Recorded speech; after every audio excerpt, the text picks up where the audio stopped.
to change perspective. How to understand. I stand here. I can change perspective. I see you much better now. Standing has to do with understanding and a point of view, a standpoint. And I can move my point of view. We are all subjective beings, we're individuals. We all have our subjective viewpoint. We hold on to it. It's one of the things we're sure of, where we stand.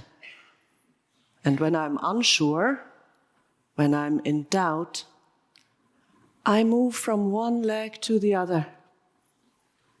We share a physical setup. We are physical beings. We share much more than we are told. For example, a body. And when we walk the world, we see things quite alike. We can look at language. Language filters our reality. We are embodied by language. So when I doubt, and I go from one leg to the other, words tell us so. Doubt. Where are the Latin speakers here? Douter, double. Same in French. Zweifel in German has two. That's because of our legs. We have two legs, two eyes, two arms. So we can witness our perspective in language, and language creates and shapes our reality. It's a symbiotic relationship.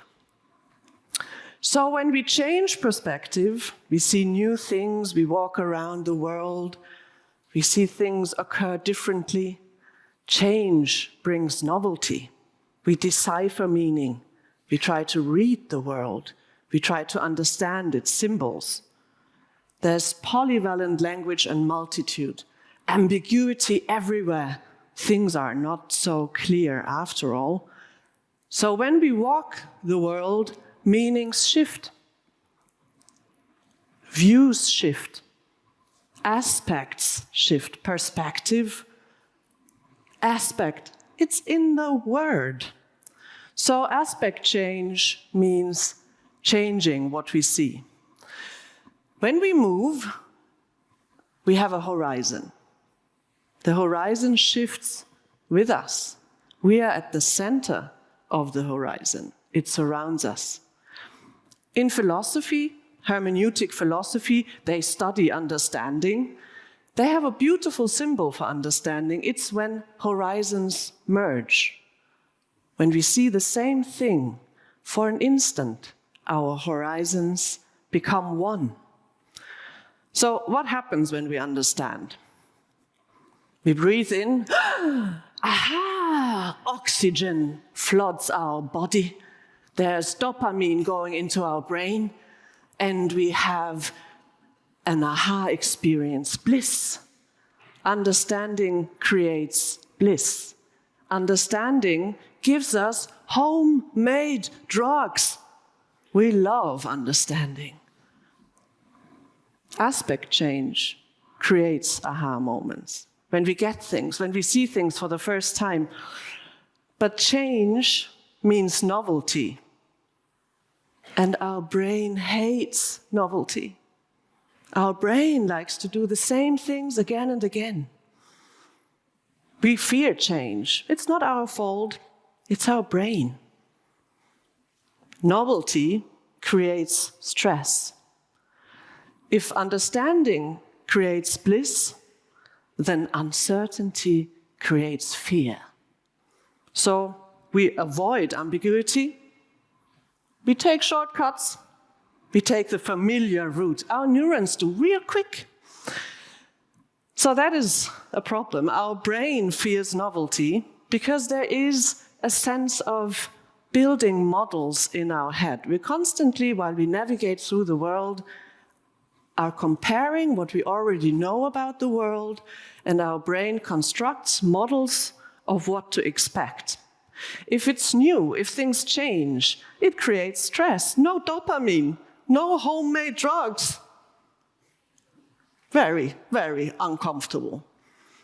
So how can we change perspective and embrace novelty if our brain boycotts this? And we'd like to stay where we are, and we would like to stay in our standpoint. Let's check it out. When we see the world, we encounter objects in perspective. We read them as symbols. Let's say apple. Then you think of a fruit. That's quite right. Now, which color does your apple have? Green, yellow, green, red? Any red apples? Red. My apple looks like this. All symbols are meanings. All objects embrace meanings. All words are images. We have associations with it. We experience an object and we think Snow White, or the Beatles, or New York, or Newton and his finding of gravity. We might think an apple a day keeps the doctor away. So already before you knew it, your brain was checking all these old experiences. And your brain connects to ideas. It's like getting a joke. So language filters perception, and our language also produces our worldview. Very simple example. Slappert slunka. Check your vocabulary. Pat, falling. The same in German, Sonnenuntergang. German children are never sure whether there will be a word left. It's much easier to bring French children to bed. Couche de soleil. The sun is sleeping, and so, my dear, are you. Very easy. So when you take words literal, you notice there's worldviews in it. Language and the world, this is not just some sort of loose relationship. It's symbiotic. It makes you imagine and think things. So wouldn't it be much more accurate to stand together with your lover, seeing the sunset at the beach and say, oh, darling, look at this beautiful earth rotation away from the sky. But no, we take everything in relation to our standpoint. That's understanding. There's ambiguous images like this one, very famous. I say rabbit, you see it. I say duck, you see it. You cannot see both at once. We compare and we see different things that don't change really, but it's what we see that changes. So what do you see? Now check your oxygen levels. Waves. Theater. Aha, oxygen, I saw it. Theater, curtains, scales. Your eyebrows lifted, that's the dopamine. Aha, and the same thing goes when objects occur with other words. These are the lakes of Finland. And immediately you go, oh, I know, geography, map making. That's the lakes from the top. And you see the names of them. So they're scaled like on a map. They're just conventions. They're just ink blobs. And now that you know, you see it.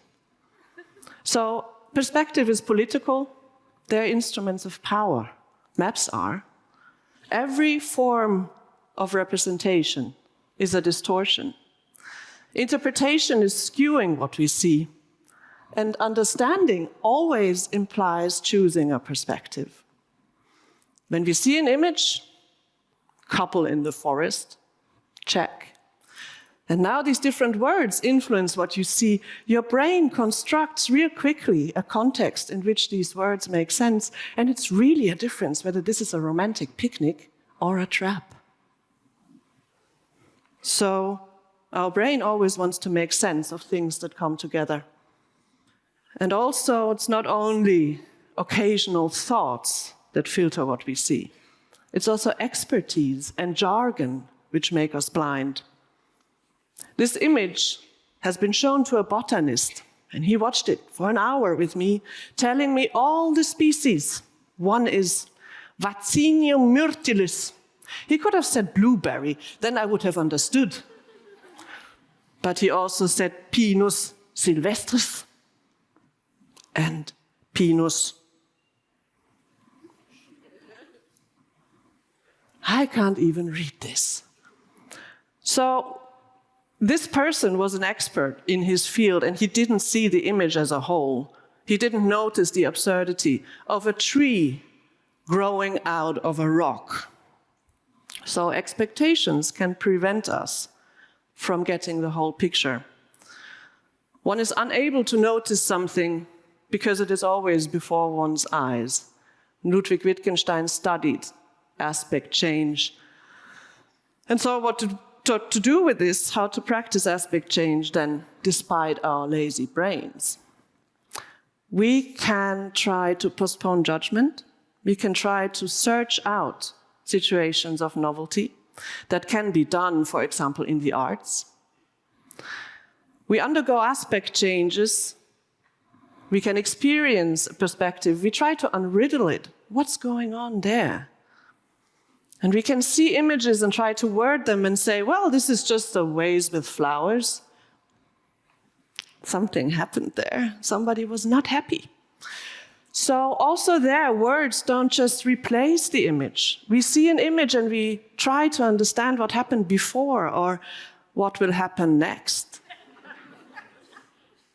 Don't think of divorce or domestic violence.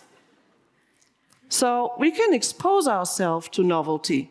We can search out areas in which we see things differently. We can go to the cinema and read novels and undergo perspectives that we would otherwise never be able to take. And we have narratives, storytelling going on to help us solve the riddle. And that is a problem. There's division between enemies and friends. Two armies fighting with identical flags. There can be no peace until they renounce their rabbit god and accept our dog god. So worldviews, narratives, of course, influence what we see, what we think about the world. And understanding is a good way of practicing the other point of view. So this apple looks quite tasty. You see it from your perspective. I see it from mine. I guess you would like to see the other side.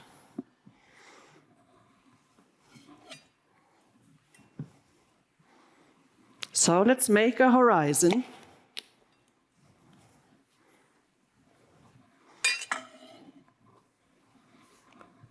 And shift it. Now you see the object from two sides at once. Please, do this in your head. Take your words literal. Check what's in the words. See where your experiences are hiding so that it clicks.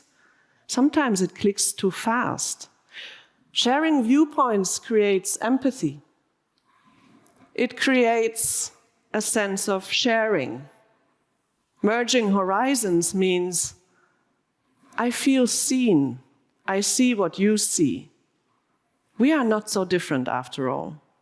So seek out novelty. Talk to strangers. Leave your country.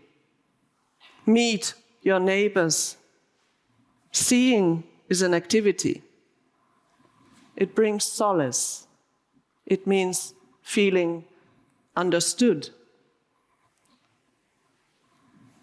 It's a practice. It takes energy.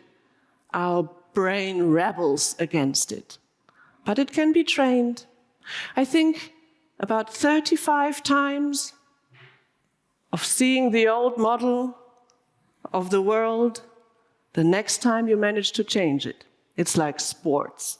It's annoying, but you can practice it like a muscle, because we can only hate what we do not understand.